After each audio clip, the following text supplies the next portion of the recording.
আসসালামু আলাইকুম। এটিএন বাংলা সংবাদে সবাইকে স্বাগত জানাচ্ছি আমি ভাবনা আহমেদ। শুরুতেই বিআরবি কেবল সংবাদ শিরোনাম।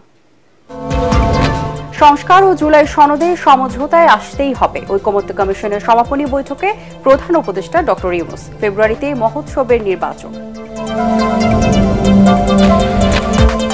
সাদিক ফরহাদের নেতৃত্বে যাত্রা শুরু করল ডাকসু। জুলাই শহীদদের প্রতি বিজয় উৎসর্গ। ঢাকা বিশ্ববিদ্যালয়ের সিনেট সদস্য হলেন 5 শিক্ষার্থী প্রতিনিধি। যাবজ্জীবন সাজার মেয়াদ 30 বছর থেকে কমানো হচ্ছে, জানালেন স্বরাষ্ট্র উপদেষ্টা। সীমানা নির্ধারণের আন্দোলন বন্ধ না করলে ব্যবস্থা নেওয়ার হুঁশিয়ারি। এবং রাজধানী সহ দেশের বিভিন্ন স্থানে মাঝারি ভূমিকম্প, উৎপত্তিস্থল ভারতের আসাম। রিক্টার স্কেলে মাত্রা 5.9।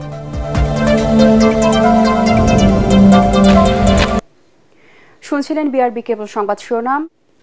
এবারে বিস্তারিত। ফেব্রুয়ারিতে মহোৎসবে নির্বাচন হবে বলে জানিয়েছেন প্রধান উপদেষ্টা ডক্টর মোহাম্মদ ইউনূস। জাতীয় ঐকমত্য কমিশনের সমাপনী বৈঠকে তিনি বলেন, একমত হয়ে জুলাই সনদ হলেই নির্বাচন সার্থক হবে। এর মাধ্যমে নবজন্ম হবে জাতির। সংস্কার ও জুলাই সনদের বিষয়ে সমঝোতায় আসতেই হবে উল্লেখ করে প্রধান উপদেষ্টা বলেন, সবাই এক হয়ে বন্ধ করতে হবে স্বৈরাচারের ফেরার সকল রাস্তা। বিস্তারিত জানাচ্ছেন একরামুল হক সায়েম। রাজনৈতিক দলগুলোর সাথে জাতীয় ঐকমত্য কমিশনের সমাপনী বৈঠক। এতে যোগ দেন কমিশনের সভাপতি ও প্রধান উপদেষ্টা ডক্টর মোহাম্মদ ইউনূস। রাষ্ট্র সংস্কারে এই উদ্যোগ পৃথিবীতে নজির সৃষ্টি করেছে দাবি করে তিনি বলেন, সবকিছু নির্ভর করছে এর সমাপ্তি বা শেষ অংশের উপর। সমঝোতা বলেন, ঐক্য বলেন, যাই বলেন, যখন নির্বাচনে যাব একমত হয়ে সবাই যাব। এর মধ্যে কোনো দ্বিমত আর আমরা রাখবো না। এই একমাত্র আমাদের জীবনের অভিজ্ঞতা, এটাই হবে। একটাই অভিজ্ঞতা পাবো।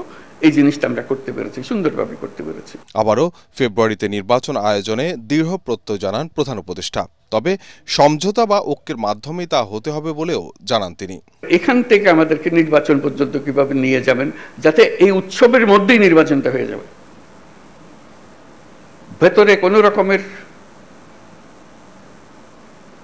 দুশ্চিন্তা রেখে যেন আমাদেরকে নির্বাচনে ঢুকতে না হয়। আমরা উৎসব এখান থেকে সৃষ্টি হবে, এই উৎসব নিয়েই নির্বাচন হবে এবং নির্বাচন ফেব্রুয়ারির প্রথমার্ধেই হবে। প্রধান উপদেষ্টা বলেন, সংস্কার এমন ভাবে করতে হবে যেন স্বৈরাচারের সব পথই বন্ধ হয়ে যায়। আমাদের এত সংস্কার কেন দরকার হচ্ছে? দরকার হচ্ছে সব পথঘাট বন্ধ করা, স্বৈরাচার আর কোনো দিক থেকে যেন বাইরে আসতে না পারে আমাদেরকে। এইটি আর কিচ্ছু না, বাকিটা আমরা জানি। স্বৈরাচারের রাস্তাগুলো বন্ধ করে দেওয়া, প্রত্যেকটা, কোনো দিক থেকে সে যেন আর বাইরে না পারে।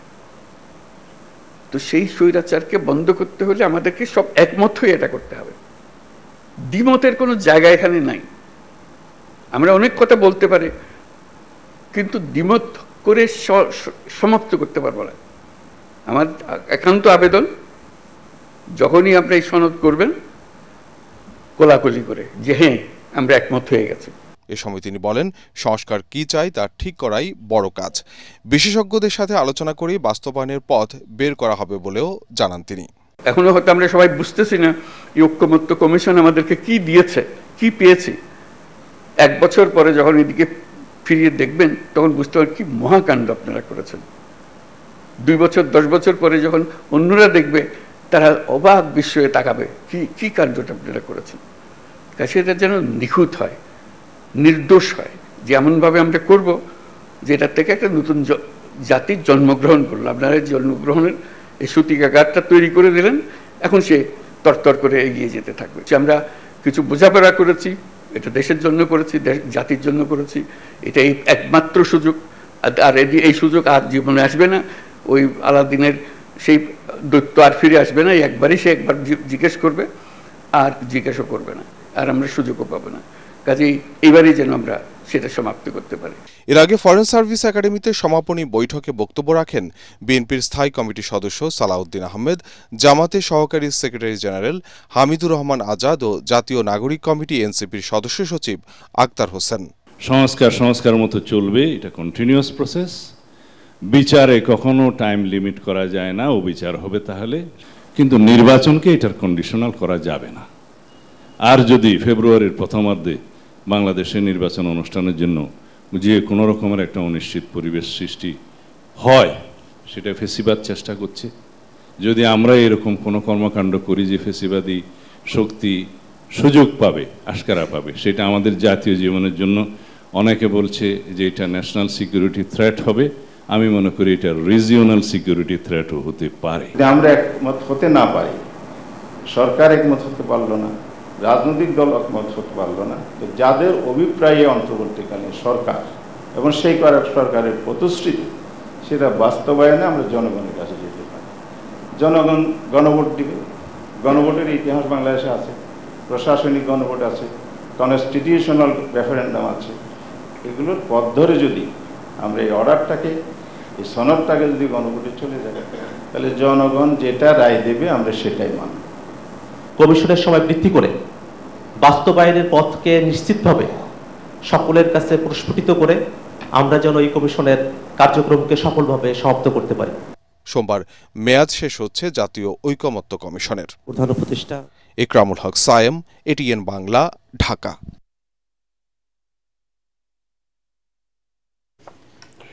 ফেব্রুয়ারির প্রথমার্ধে জাতীয় নির্বাচন হতে হবে, নইলে দেশ ও সরকার ঝুঁকির মধ্যে পড়বে বলে জানিয়েছেন বিভিন্ন রাজনৈতিক দলের নেতারা। বলেন, সংস্কার চলমান প্রক্রিয়ায় এর কারণে নির্বাচন বাধাগ্রস্ত হয়ে বিলম্বিত হলে দেশের জাতীয় ও আঞ্চলিক নিরাপত্তা হুমকির মধ্যে পড়বে। রাজধানী বেইলি রোডের ফরেন সার্ভিস একাডেমি মিলনায়তনে প্রধান উপদেষ্টা ডক্টর মোহাম্মদ ইউনূসের সভাপতিত্বে অনুষ্ঠিত জাতীয় ঐকমত্য কমিশনের বৈঠক শেষে সাংবাদিকদের সাথে এসব কথা বলেন তারা। ইতোমধ্যে জুলাই সনদের চূড়ান্ত খসড়া তৈরি হয়েছে জানিয়ে নেতারা বলেন, তা বাস্তবায়ন করতে আইনি বাধ্যবাধকতাগুলো বিবেচনায় নিতে উচ্চ আদালতের পরামর্শ প্রয়োজন। ভবিষ্যতে কেউ যেন চ্যালেঞ্জ করে জুলাই সনদকে পরিবর্তন না করতে পারে, সে লক্ষ্যে সাংবিধানিক আদেশের বিষয়টি নিশ্চিত করতে হবে।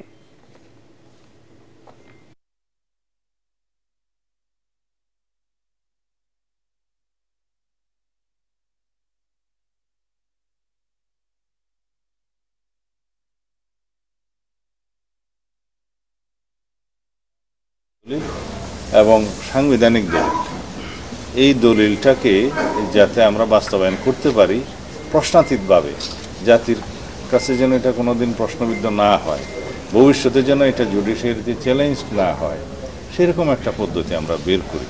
সেই জন্যে আমি এখানে সুপ্রিম কোর্টের মতামতের জন্য আজকে আহ্বান জানিয়েছি। সেন্টার সহ যদি ঐকমত হয় তাহলে এটা একটা ঐকমত। যেমনটি আদালতের তিনজন যদি বেঞ্চে থাকে, একজন দ্বিমত করলে কিন্তু রায় হয়ে যায়, আরেকজনেরটা অপিনিয়ন বা মতামত হিসেবে গণ্য হয়। এটার নামে হচ্ছে নোট অফ ডিসেন্ট। তো আমরা সেই দৃষ্টিকোণ থেকে তুলে ধরেছি, অর্থাৎ এটা বুঝিয়েছি যে জুলাই চার্টারটা কিন্তু 84টা বিষয় আমরা সবাই এক হয়েছি। সুতরাং জুলাই চার্টার প্রণয়নের ক্ষেত্রে আর কোনো ব্যারিয়ার নাই। কিন্তু সেই নির্বাচনে যারা নির্বাচিত হবেন তারা যেন জুলাই সনদে আমরা যেরকম রাষ্ট্রটার কথা বলেছি সেরকম ভাবে যেন তারা রাষ্ট্র ক্ষমতা পরিচালনা করেন, সেখানে যেন কোনো ব্যত্যয় তৈরি না হয়, সেই উদাহরণ যেন প্রথম দিন থেকেই কার্যকর হয়, সেরকম ব্যবস্থায় যেন ঐকমত্য কমিশনের আলোচনার মধ্য দিয়ে আমরা সিদ্ধান্ত উপনীত হতে পারি, সে আশাবাদী আমরা রাখতে চাই। শিগগিরই দেশে ফিরবেন বিএনপির ভারপ্রাপ্ত চেয়ারম্যান তারেক রহমান। তার নিরাপত্তা চেয়ে স্বরাষ্ট্র উপদেষ্টা জাহাঙ্গীর আলম চৌধুরীর সাথে আলোচনা হয়েছে বলে জানিয়েছেন সাবেক স্বরাষ্ট্র প্রতিমন্ত্রী লুৎফুজ্জামান বাবর। বিকেলে সচিবালয়ের স্বরাষ্ট্র উপদেষ্টার সাথে বৈঠক শেষে তিনি এ তথ্য জানান।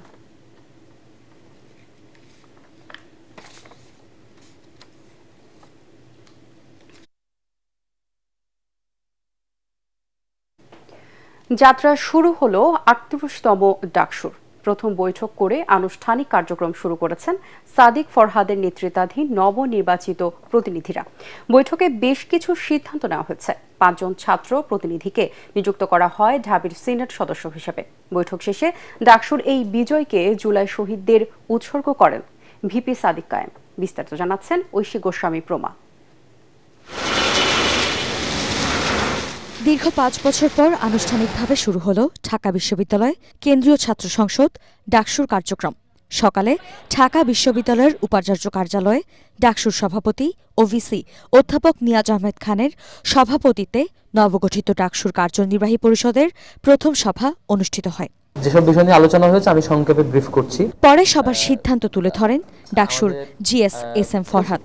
এ সময় বিশ্ববিদ্যালয়ের সিনেট সদস্য হিসেবে 5 ছাত্র প্রতিনিধির নাম ঘোষণা করেন তিনি।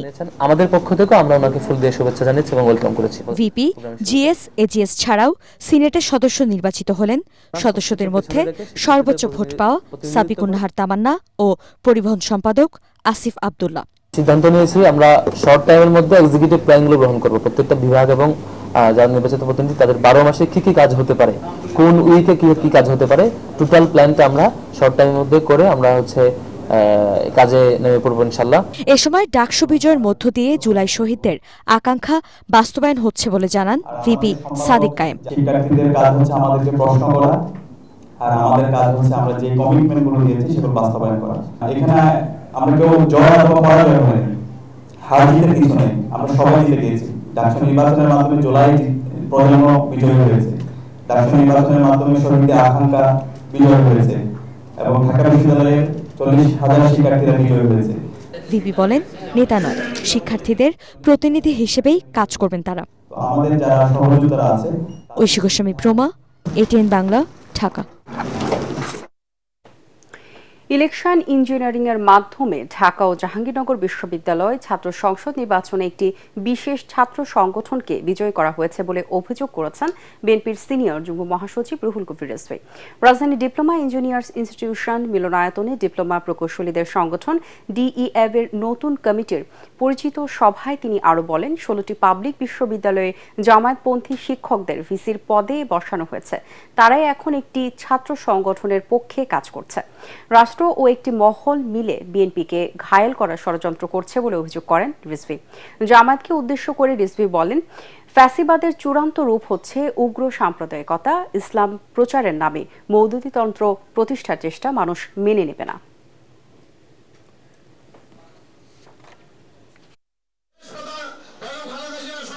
সরকারের একটা বিরাট অংশ এদেরকে প্যাট্রোনাইজ করছে। 16টা বিশ্ববিদ্যালয়ে জামাতের ভাইস চ্যান্সেলর হয় কি করে, এবং তার ফলাফল আমরা দেখতে পাচ্ছি এই নির্বাচনের।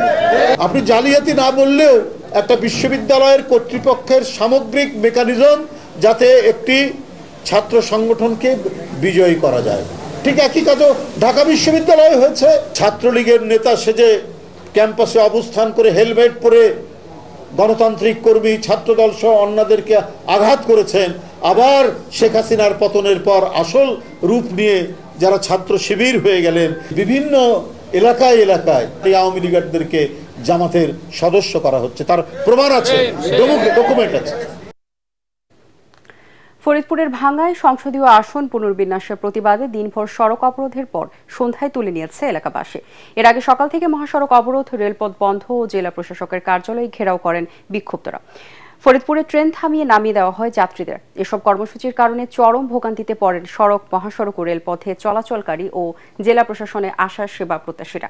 এদিকে পাবনা 1 সংসদীয় আসন পুনর্বহালের দাবিতে বেড়ায় সকাল সন্ধ্যা হরতাল ও সড়ক অবরোধ করে এলাকাবাসী। সকাল 6টা থেকে শুরু হওয়া এই হরতাল চলে সন্ধ্যা 6টা পর্যন্ত। হরতাল চলাকালে সকাল থেকে উপজেলার সকল দোকান, ব্যবসা প্রতিষ্ঠান বন্ধ ছিল। আঞ্চলিক সড়কগুলোতেও বন্ধ ছিল যানবাহন চলাচল। সকাল থেকে পাল্লার কোনো বাস ছেড়ে যায়নি। এতে দুর্ভোগে পড়েন সাধারণ মানুষ। বাগেরহাটে আসন পুনর্বিন্যাসের প্রতিবাদে জেলা প্রশাসকের কার্যালয় ও জেলা নির্বাচন কর্মকর্তার কার্যালয়ের প্রধান ফটক বন্ধ করে অবস্থান কর্মসূচি করে সর্বদলীয় সম্মিলিত কমিটি। একইভাবে জেলা সদর সহ 9টি উপজেলাতেও একইভাবে নির্বাচন অফিস, উপজেলা নির্বাহী কর্মকর্তার কার্যালয় সহ সরকারি অফিসের সামনে অবস্থান করেছে সর্বদলীয় কমিটির নেতাকর্মীরা। এতে বিএনপি, জামায়াতে ইসলামী সহ বিভিন্ন রাজনৈতিক ও সামাজিক সংগঠনের নেতাকর্মীরা অংশ নেন।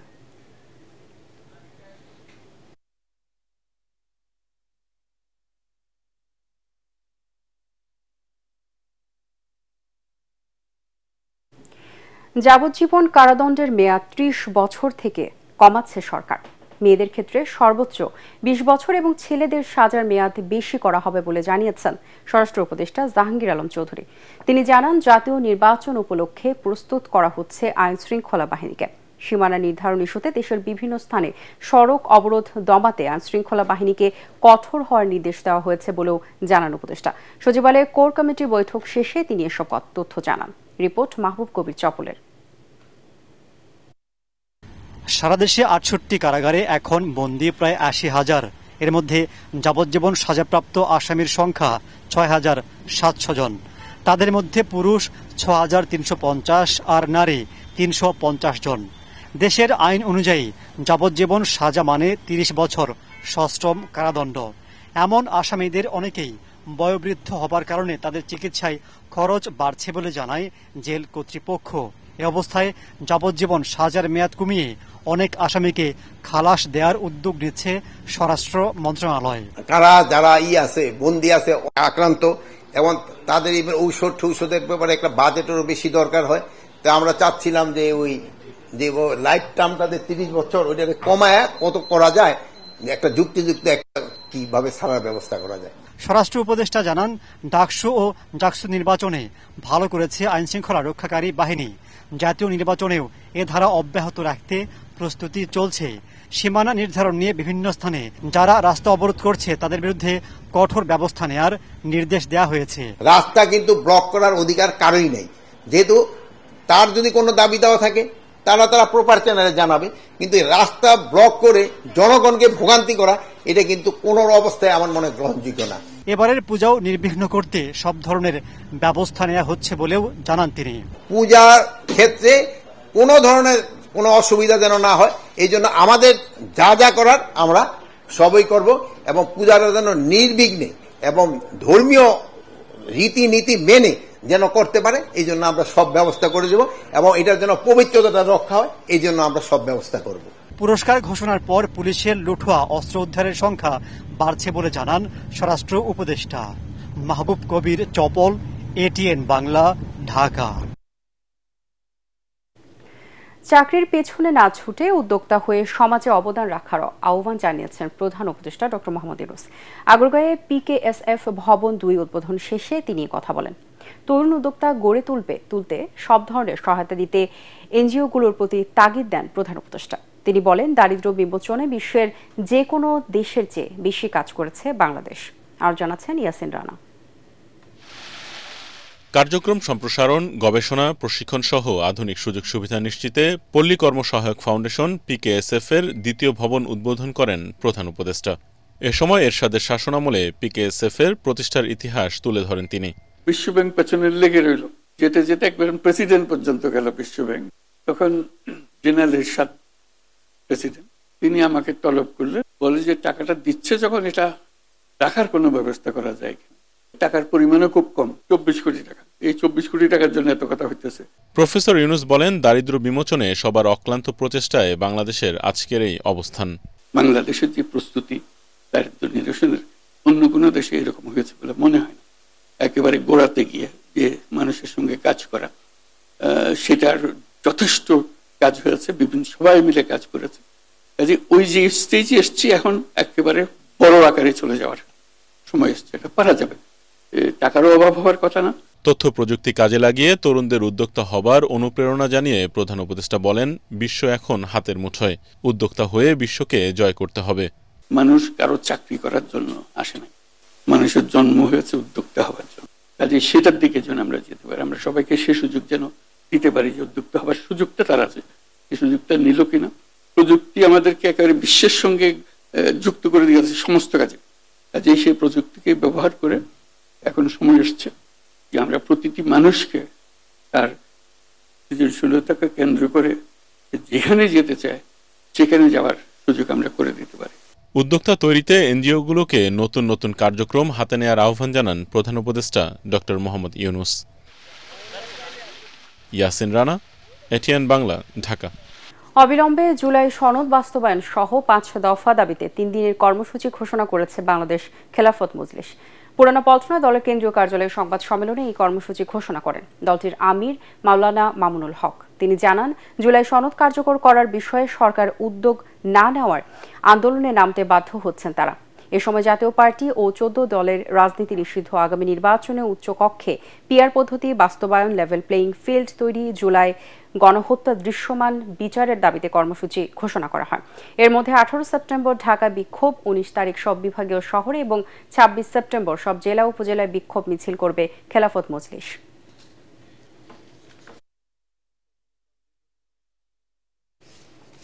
চট্টগ্রাম বিশ্ববিদ্যালয়ের কেন্দ্রীয় ছাত্র সংসদ, চাকসু ও হল সংসদ নির্বাচনের মনোনয়নপত্র বিতরণ শুরু হয়েছে। সকাল 9টার পর চাকসু নির্বাচন কমিশনের কার্যালয় থেকে বিভিন্ন পদে মনোনয়নপত্র সংগ্রহ করেন শিক্ষার্থীরা। মনোনয়নপত্র বিতরণের প্রথম দিন কেন্দ্রীয় সংসদে 26 জন এবং হল সংসদ পদে 2 জন প্রার্থী ফরম সংগ্রহ করেছেন।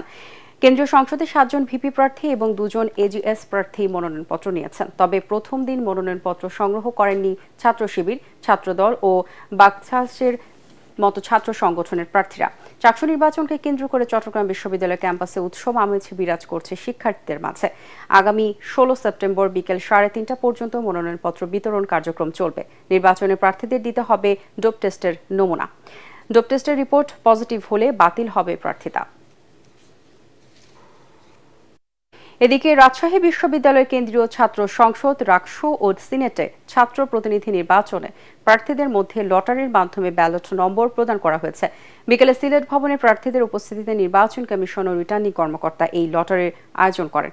প্রথমে ভিপি, এরপর জিএস এবং পর্যায়ক্রমে রাকসুর 23টি পদে প্রতিদ্বন্দ্বিতাকারী 248 জন প্রার্থীকে ব্যালট নম্বর দেওয়া হয়। পরে সিনেটে ছাত্র প্রতিনিধির 5টি পদে 58 জন প্রার্থীকে দেওয়া হয় ব্যালট নম্বর। সন্ধ্যায় ব্যালট নম্বর সহ চূড়ান্ত প্রার্থী তালিকা প্রকাশ করা হবে বলে জানিয়েছেন রাকসুর প্রধান রিটার্নিং কর্মকর্তা অধ্যাপক সেতাউর রহমান। এরপর থেকে প্রার্থিতা আনুষ্ঠানিক প্রচারণা শুরু করবেন। প্রায় 35 বছর পরে একটা মহাযজ্ঞ হইতে যাচ্ছে। সব থেকে আনন্দঘন মুহূর্তগুলো আসলে আগে আসতেছে আস্তে আস্তে। লক্ষ্য করেছেন যে আমরা আমাদের আচরণবিধি, আমাদের ওয়েবসাইট, আমাদের প্রত্যেকটি হলে, আমাদের নিজস্ব রাকসুর যে নোটিশ বোর্ড আছে সবখানে এটা আমরা প্রকাশ করেছি। বাংলাদেশ, ভারত সহ দক্ষিণ এশিয়ার অন্তত 6টি দেশে রিক্টার স্কেলে 5.9 মাত্রার ভূমিকম্প আঘাত এনেছে। স্থানীয় সময় বিকেল 5:11 দিকে এই কম্পন অনুভূত হয়েছে বলে জানিয়েছে মার্কিন ভূতাত্ত্বিক জরিপ সংস্থা USGS।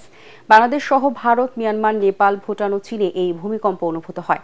রাজধানী সহ দেশের বিভিন্ন স্থানে অনুভূত হয়েছে কম্পন। তবে এতে হতাহত বা ক্ষয়ক্ষতির পরিমাণ এখনো জানা যায়নি।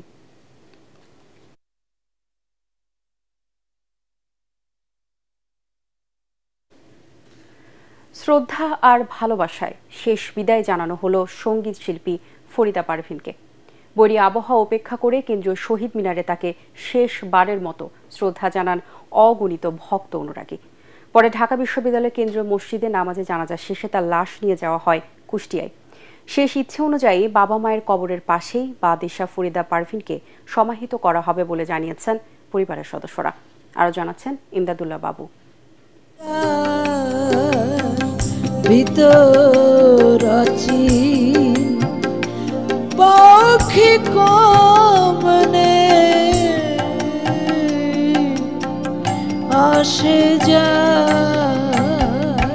সবাইকে ফাঁকি দিয়ে গানের পাখিটির মতোই উড়াল দিলেন বিশিষ্ট সঙ্গীত শিল্পী ফরিদা পারভীন। আমি ধরতে পারলাম দিতাম পাখির লালন গানের জন্য বিশ্বখ্যাতি কুড়ানো এই লালন সম্রাজ্ঞীর মরদেহ রাজধানীর তেজগাঁও এলাকায় তাঁর বাসা থেকে তেজকুনিপাড়া মসজিদে প্রথম নামাজে জানাজা শেষে আনা হয় কেন্দ্রীয় শহীদ মিনারে। সেখানে বৈরী আবহাওয়া উপেক্ষা করে তাঁকে শেষ বিদায় জানাতে জড়ো হন তাঁর সুহৃদ ভক্ত এবং অনুরাগীরা। লালনের চিন্তা চেতনাকে নিজের মতো করে উনি ছড়িয়ে দিয়ে গেছেন। উনি একটা লিগেসি রেখে গেছেন আমাদের জন্য। আমাদের উচিত হচ্ছে কি তরুণ সমাজে সেই লিগেসিটাকে সামনে এগিয়ে নিয়ে যাওয়ার চেষ্টা করা। আল্লাহর কাছে দোয়া করেন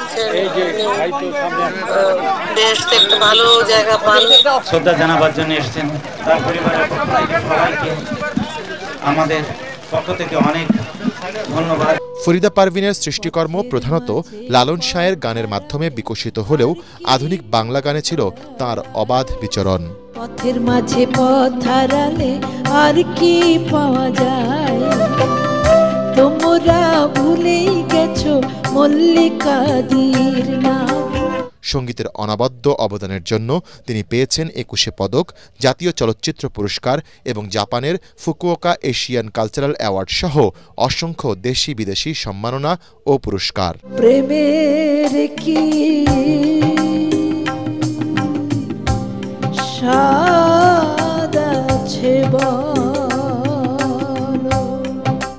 এই গানগুলো আসলে আত্মার পরিশুদ্ধতা নিয়ে আসে এবং আজকের দিনে মানুষের মধ্যে হিংসা বিদ্বেষ এই সবখানে কিন্তু ফরিদা পারভিনের গান আমাদেরকে একটা অন্য জায়গায় নিয়ে যায়। ফরিদা পারভিন আমাদের যা দিয়ে গেছে তা অফুরন্ত ভান্ডার। ওনার যা সৃষ্টি যাতে ওনার সাথে চলে গেল এটা যাতে না হয়। তিনি চলে গেলেও তার যে গান এটা তো বেঁচে থাকবে। এভাবে এই উদ্যোগটি গ্রহণ করা হবে সেটা আমরা চিন্তা করব। দীর্ঘদিন কিডনিজনিত সমস্যায় ভুগে ৭১ বছর বয়সী ফরিদা পারভিন শনিবার রাতে রাজধানীর একটি হাসপাতালে চিকিৎসাধীন অবস্থায় মারা যান।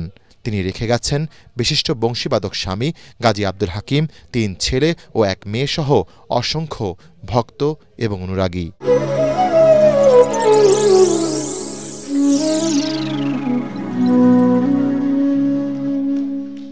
ইমদাদুল্লাহ বাবু, ATN বাংলা, ঢাকা।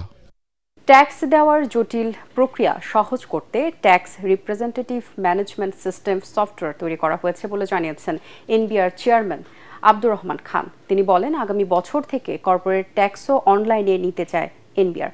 এ সময় অর্থ উপদেষ্টা সালেউদ্দিন আহমেদ বলেন, অনলাইনে ট্যাক্স দিতে পারলে উভয়ই লাভবান হবেন, তবে কর্মকর্তাদের সেবা দিতে কোনো কার্পণ্য না করার অনুরোধ জানান তিনি। আগামী বছর থেকে আমরা কর্পোরেট ট্যাক্সকেও ইনশাআল্লাহ অনলাইন সাবমিশনে নিয়ে আসব এবং আমরা এই দুটোর জন্য কর্পোরেট ট্যাক্স এবং ইনকাম ট্যাক্সের জন্য ইভেন অ্যাপও তৈরি করে ফেলতে পারবো। আজকে আসো, কালকে আসো, পরশু আসো, এটা তো তারা একটু হয়রানি হবে, তাই না? হ্যাঁ, যথাসময় তখন আসতে করবেন, এই জিনিসে আপনাদের অনুরোধ রইল। কারণ যারা সার্ভিস হবে তাদেরটা আপনার ডিসপোজ অফ করবেন, বেশি দিন ঘুরে আপনার লয়ার সরকারের একটু অন্ধকারে রেখেন না। চিকিৎসা সেবাকে প্রান্তিক মানুষের দ্বারগোড়ায় পৌঁছে দেওয়ার তাগিদ দিয়েছেন আদ্দিন ফাউন্ডেশনের নির্বাহী পরিচালক ডক্টর শেখ মহিউদ্দিন। যশোরের চৌগাছার সরবদহ ইউনিয়নের মাসব্যাপী ফ্রি মেডিকেল ক্যাম্পের সমাপনী অনুষ্ঠানে প্রধান অতিথির বক্তৃতায় তিনি বলেন, এ ধরনের কার্যক্রম সমাজে উদাহরণ সৃষ্টি করবে, যার পথ ধরে আরও অনেকেই তৃণমূল পর্যায়ে চিকিৎসা সেবা পৌঁছে দিতে উদ্যোগী হবে। যশোর প্রতিনিধি তামান্না ফরজানার পাঠানো রিপোর্ট জানাচ্ছেন আসফুর রহমান সাগর। যশোরের আদ্দিন সকিনা মেডিকেল কলেজ হাসপাতালের সহযোগিতায় এবং শহীদ জাবির আল আমিন স্মৃতি সংসদের উদ্যোগে মাসব্যাপী ফ্রি মেডিকেল ক্যাম্প পরিচালিত হয়। এতে বিনামূল্যে ওষুধ সরবরাহ করেছে আদ্দিন ও স্কয়ার ফার্মাসিউটিক্যালস। এসব ফ্রি মেডিকেল ক্যাম্পে চোখ, দাঁত, মেডিসিন, গাইনি, শিশুসহ বিভিন্ন বিভাগে চিকিৎসা নিতে হাজির হয়েছিলেন হাজারো রোগী। সমাপনী অনুষ্ঠানে দেওয়া বক্তৃতায় সমাজে বিত্তবানদের এ ধরনের সেবামূলক কাজে এগিয়ে আসার তাগিদ দেন আদ্দিন ফাউন্ডেশনের নির্বাহী পরিচালক ডাক্তার শেখ মহিউদ্দিন। একটা ভালো কাজ যদি একজন করে তারা একজন ওই ভালো কাজটা ফলো করে, তাই না? এই জন্য আমাদের উদ্দেশ্য যে আমরা সারা বাংলাদেশের সমস্যার সমাধান করতে পারবো না, বা আমাদের ইউনিয়নটা যদি আমি করি, তাই না, তখন পাশের ইউনিয়নটা চেষ্টা করবো এই কাজটা করার। মাসব্যাপী অনুষ্ঠিত 23টি ক্যাম্পে প্রায় 50,000 রোগী চিকিৎসা সেবা নেন। এর মধ্যে 1000 রোগীর ফ্রি চোখের ছানি অপারেশন এবং 2500 রোগী চশমা পেয়েছেন। যশোর ছাড়াও আশপাশের জেলা থেকেও এসেছিলেন অনেক রোগী। আমি আইসি কোথায় কত কষ্ট করে আমি এনে আইসিটা জানো না, পুরি দেখাতে পারলাম, ভিজিট লাগলো না। আমার পায়ে ব্যথা, বসিয়া উঠতে উঠলে বসতে ব্যথা করে ডাক্তার কাছে। আলহামদুলিল্লাহ আমার চাচাকে ট্রিটমেন্ট দিচ্ছে এবং আপনার ওনারা অবশ্যই উঠানোর জন্য আপনার যোগাযোগ করতে বলছে। ফ্রি মেডিকেল ক্যাম্পে এখানে ডাক্তারও ভালো, চিকিৎসাও ভালো এবং সকলেই সুন্দরভাবে সেবা পেয়ে যাচ্ছে। আগামীতে এ ধরনের ফ্রি মেডিকেল ক্যাম্প আরও বিস্তৃত পরিসরে অনুষ্ঠিত হবে বলে জানান শহীদ জাবির আল আমিন স্মৃতি সংসদের প্রধান পৃষ্ঠপোষক ডাক্তার মোসলেউদ্দিন ফরিদ। এখানে আমরা একটা ফুল প্যাকেজ ডাক্তার দেখা হচ্ছে, যদি ব্লাড সুগার চেক করার দরকার হয় করা হচ্ছে, ব্লাড প্রেশার চেক করা হচ্ছে, তারপরে তাদেরকে ওষুধপত্র দেওয়া হচ্ছে। অপারেশন লাগলে আমরা সেটা তাদেরকে বুঝিয়ে দিচ্ছি, ওনারা যে অপারেশন করতে পারবেন। মেডিকেল ক্যাম্পে এছাড়াও চিকিৎসা সেবা দেন 500 শয্যা বিশিষ্ট আদ্দিন সকিনা মেডিকেল কলেজ হাসপাতালের পরিচালক ডাক্তার ইমদাদুল হক সহ বিভিন্ন বিভাগের বিশেষজ্ঞ চিকিৎসকরা। Bureau report, ATN Bangla. এবারে আল আরাফা ইসলামী ব্যাংক অর্থ সংবাদ।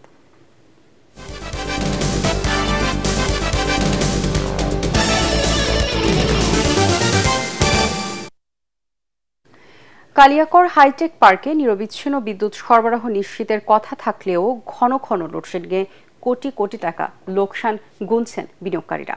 ভুক্তভোগীদের অভিযোগ, কোনো নোটিশ ছাড়াই প্রতিদিন 1.5-2 ঘন্টা লোডশেডিং দেওয়া হচ্ছে। এতে প্রচুর পরিমাণ কাঁচামাল নষ্ট হচ্ছে এবং চাহিদা অনুযায়ী পণ্য উৎপাদন করতে পারছেন না তারা। মুনির হোসেন তপুর রিপোর্ট। নানা প্রতিশ্রুতি দিয়ে কালিয়াকৈর হাইটেক পার্কে বিনিয়োগের জন্য আকৃষ্ট করা হয় ব্যবসায়ীদের। নিরবচ্ছিন্ন বিদ্যুৎ পাওয়ার কথা থাকলেও শুরু থেকেই লোডশেডিং এর কারণে ক্ষতিগ্রস্ত হচ্ছেন তারা। এই মুহূর্তে আমাদের প্রোডাকশনের এত পরিমাণ চাপ যে আমরা রাত 3টা শিফটে আমরা অফিস চালাচ্ছি, কিন্তু আমাদের এই বিদ্যুৎ না থাকার কারণে আমরা প্রোডাকশনটা প্রপারলি দিতে পারছি না। কাস্টমার থেকে আমাদের কাছে অভিযোগ আসতেছে আমরা কেন তাদেরকে প্রোডাক্ট দিতে পারছি না, বাট আমরা তো দিতে পারছি না বিদ্যুতের জন্য। কারেন্ট চলে গেলে আমাদের হঠাৎ করে আপনার যে র মেটেরিয়ালটা চলে, র মেটেরিয়ালটা 1 টন মতো ওয়েস্টেজ হয়ে যায়। তারপর আবার ইলেকট্রিসিটি আসার পর আবার যে যান্ত্রিক ত্রুটিটা হয় হঠাৎ করে ইলেকট্রিসিটি যাওয়ার পরে, এইটা কাভার দিতে আরও 2 ঘন্টার মতো আরও লস হয়। তো সারাদিনে এরকম আমাদের প্রতিনিয়তই 5-6 ঘন্টা আমরা এরকম ক্ষতির সম্মুখীন হচ্ছি। প্রতিটি প্রতিষ্ঠানের বিদ্যুৎ সরবরাহ এবং বিল সংগ্রহ করে হাইটেক পার্ক কর্তৃপক্ষ। তবে এই লোডশেডিং এর পুরো দায় দেওয়া হচ্ছে পল্লী বিদ্যুৎ সমিতিকে।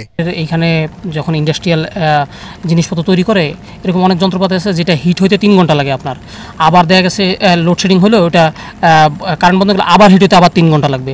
সেই ধরনের ইস্যু তো আছেই। সমিতি আছে, তারপরে জাতীয় গ্রিড, পাওয়ার গ্রিড, পিজিসিবির ইস্যু আছে। তো এখন এটা সরকারের তরফ থেকে আমাদের এই সাইডে যে ডেডিকেটেডলি ইন্ডাস্ট্রিয়াল জোনের জন্য আলাদাভাবে কনসিডার করার কথা আছে, কিন্তু আসলে ওইভাবে হয়তো বা কোনো কারণে হচ্ছে না। পল্লী বিদ্যুতের এই কর্মকর্তা জানান, কবিরপুর গ্রিড এবং মির্জাপুর গ্রিড থেকে সর্বমোট 270 মেগাওয়াট বিদ্যুৎ সরবরাহ করা হলেও তাদের চাহিদা রয়েছে 350 মেগাওয়াট। পিক আওয়ারে প্রায় 80 মেগাওয়াট বিদ্যুৎ ঘাটতি থাকছে। না, এটা তো গ্রিডের সক্ষমতার জন্য সমস্যা, এটা তো আসলে পল্লীর দায় না। এটা পল্লী যতটুকু পায় ততটুকু আমরা ডিস্ট্রিবিউশন করি। কবিরপুর গ্রিডের সক্ষমতা সমস্যার জন্য এটা হচ্ছে। এখন নবীনগর গ্রিডটা চালু হয়ে গেলে তখন হয়তো এই সমস্যাটা কমে যাবে আর কি। আর সর্বশেষ যেটা বললাম যে ওই হাইটেকের ভিতরে গ্রিডটা হয়ে গেলে স্থায়ী সমাধান হবে, আর বিদ্যুৎ যাবে না, তখন হাইটেকের বিদ্যুৎ আর যাবে না। বিরতিহীন বিদ্যুৎ সেবা নিশ্চিতে হাইটেক পার্কের ভেতরে নতুন করে একটি গ্রিড স্থাপন করা হচ্ছে বলেও জানান তিনি। মনির হোসেন তপু, এটিএন বাংলা, গাজীপুর। বাংলাদেশের ওষুধ শিল্পের নতুন মাইল ফলক হিসেবে গ্লোব বায়োটেকের আবিষ্কৃত কোভিড-19 টিকা বঙ্গোভ্যাক্সের ইউএস প্যাটেন্ট অর্জন করেছে। রাজধানীর তেজগাঁওয়ে গ্লোব বায়োটেক লিমিটেডের কার্যালয়ে এক সংবাদ সম্মেলনে এ কথা জানানো হয়। 2026 সালে এলডিসি উত্তরণের চ্যালেঞ্জ মোকাবেলায় টিকা আবিষ্কারের এই প্যাটেন্ট কার্যকর ভূমিকা পালন করবে বলে জানান আয়োজকরা। এ সময় আরও জানানো হয়, globe pharmaceutical group of companies লিমিটেডের সহযোগী প্রতিষ্ঠান গ্লোব বায়োটেক লিমিটেড 2015 সালে ক্যান্সার, আর্থ্রাইটিস, রক্ত স্বল্পতা, উচ্চ রক্তচাপ, অটোইমিউন ডিজিজ সহ অন্যান্য দুরারোগ্য রোগ নিরাময়ের জন্য বায়োলজিক্স, নোভেল ড্রাগ এবং বায়োসিমিলার উৎপাদনের লক্ষ্যে অত্যাধুনিক গবেষণাগার স্থাপনের মাধ্যমে যাত্রা শুরু করে। বিশ্বব্যাপী করোনা ভাইরাসের প্রকোপের সময় এই প্রতিষ্ঠানের বিজ্ঞানী ডক্টর কাকুন নাগ এবং ডক্টর নাজনীন সুলতানার সার্বিক তত্ত্বাবধানে কোভিড-19 শনাক্তকরণ কিট, টিকা এবং ঔষধ আবিষ্কার সংক্রান্ত গবেষণা শুরু করে। এই গবেষণায় আবিষ্কৃত কোভিড-19 mRNA টিকা বাংলাদেশ মেডিকেল রিসার্চ কাউন্সিল ও ঔষধ প্রশাসন অধিদপ্তর ক্লিনিক্যাল ট্রায়ালের অনুমোদন দেয়। এবার খেলার খবর। শুরুতেই এশিয়া কাপ।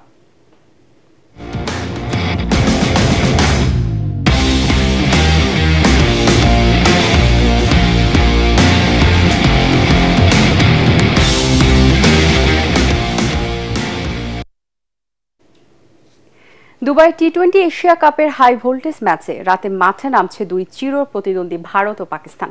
গত মে মাসে দুই দেশের মধ্যকার সামরিক সংঘাতের পরেই প্রথম মুখোমুখি হচ্ছে তারা। দুই দলই নতুন প্রজন্মের খেলোয়াড়দের নিয়ে লড়াইয়ে নামবে। ভারতীয় দলে নেই রোহিত শর্মা, বিরাট কোহলি, আর পাকিস্তান দলে জায়গা হয়নি অভিজ্ঞ বাবর আজম ও মোহাম্মদ রেজওয়ানের। ভারতের বিপক্ষে পাকিস্তানের সবশেষ জয় 2022 সালের এশিয়া কাপে। এরপর 2023 সালের এশিয়া কাপে পাকিস্তানকে 228 রানের বিশাল ব্যবধানে বিধ্বস্ত করেছে ভারত। এছাড়া গত বছর টি-20 বিশ্বকাপে এবং চ্যাম্পিয়ন্স ট্রফিতেও দুবাইয়ের ভারত হারায় পাকিস্তানকে। রাত 8:30টায় শুরু হবে ম্যাচটি।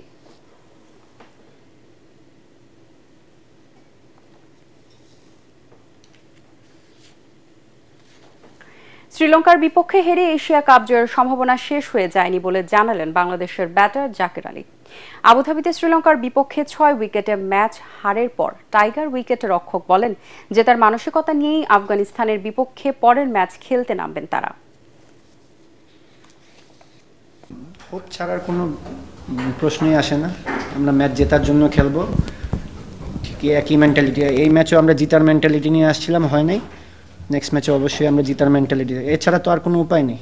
আমরা তো টুর্নামেন্টে জাস্ট ম্যাচ খেলতে আসিনি, আমরা ভালো চ্যাম্পিয়ন হওয়ার জন্য আসছি। তো এক ম্যাচ হারাতে এটা ড্রপ করা যাবে না। আমরা অবশ্যই নেক্সট ম্যাচ আমরা জেতার জন্যই যাব। বৃষ্টির কবলে পড়েছে এনসিএল টি20 ক্রিকেট প্রতিযোগিতা। রাজশাহীর ম্যাচটি মাঠে গড়ালেও টানা বৃষ্টিতে বগুড়া ভেন্যুর খেলাটি মাঠে গড়ায়নি। তবে রাজশাহীতে খেলা হয়েছে 5 ওভারে। আগে ব্যাট করে 3 উইকেটে 60 রান তোলে রাজশাহী, জবাবে 7 উইকেটে হাতে রেখে জয়ের লক্ষ্যে পৌঁছে যায় ঢাকা মেট্রো। এদিকে বগুড়ায় বৃষ্টিতে পরিত্যক্ত হয়েছে সিলেট ও রংপুরের খেলাটি। বিসিবি এক সংবাদ বিজ্ঞপ্তিতে জানিয়েছে টানা বৃষ্টিতে বগুড়ার শহীদ চান্দু স্টেডিয়াম আপাতত খেলার উপযোগী নেই। তাই ওই মাঠের আগামী 2 দিনের ম্যাচগুলো হবে রাজশাহী বিভাগীয় স্টেডিয়ামে।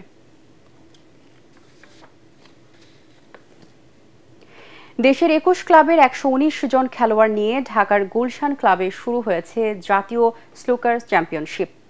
গেল কয়েক বছর ধরে নানা ইভেন্ট আয়োজন করে আসছে বাংলাদেশ বিলিয়ার্ড ও স্নুকার ফেডারেশন। গুলশান ক্লাবে এক সংবাদ সম্মেলনে কর্মকর্তারা জানান, ব্যয়বহুল খেলা হওয়ায় সরকারের কাছে সহায়তাও চেয়েছেন তারা। বিশেষ করে বোর্ড ও খেলার সরঞ্জামের উপর শুল্ক কমালে আরও অনেকেই এই খেলায় যুক্ত হতে পারত বলে কর্মকর্তাদের বিশ্বাস। সংবাদ সম্মেলনে উপস্থিত ছিলেন ফেডারেশনের যুগ্ম সম্পাদক মঈন আহমেদ রবিন, সহসভাপতি তাজবির সালেহিন, গুলশান ক্লাবের চেয়ারম্যান MA কাদের ও পৃষ্ঠপোষক কোম্পানি পার্টেক্সের ম্যানেজিং ডিরেক্টর আজিজ আল মাসুদ। শেষ করার আগে বিআরবি কেবল সংবাদ শিরোনামগুলো জানিয়ে দিব আরও একবার। সংস্কার ও জুলাই সনদের সমঝোতায় আসতেই হবে ঐকমত্য কমিশনের সমাপনী বৈঠকে প্রধান উপদেষ্টা ডক্টর ইউনূস। ফেব্রুয়ারিতে মহোৎসবের নির্বাচন। সাদিক ফরহাদের নেতৃত্বে যাত্রা শুরু করলো ডাকসু। জুলাই শহীদদের প্রতি বিজয় উৎসর্গ। ঢাকা বিশ্ববিদ্যালয়ের সিনিয়র সদস্য হলেন 5 শিক্ষার্থী প্রতিনিধি। যাবজ্জীবন সাজার মেয়াদ 30 বছর থেকে কমানো হচ্ছে জানালেন স্বরাষ্ট্র উপদেষ্টা। সীমানা নির্ধারণের আন্দোলন বন্ধ না করলে ব্যবস্থা নেবার হুঁশিয়ারি। এবং রাজধানী সহ দেশের বিভিন্ন স্থানে মাঝারি ভূমিকম্প, উৎপত্তিস্থল ভারতের আসাম। রিক্টার স্কেলে মাত্রা 5.9।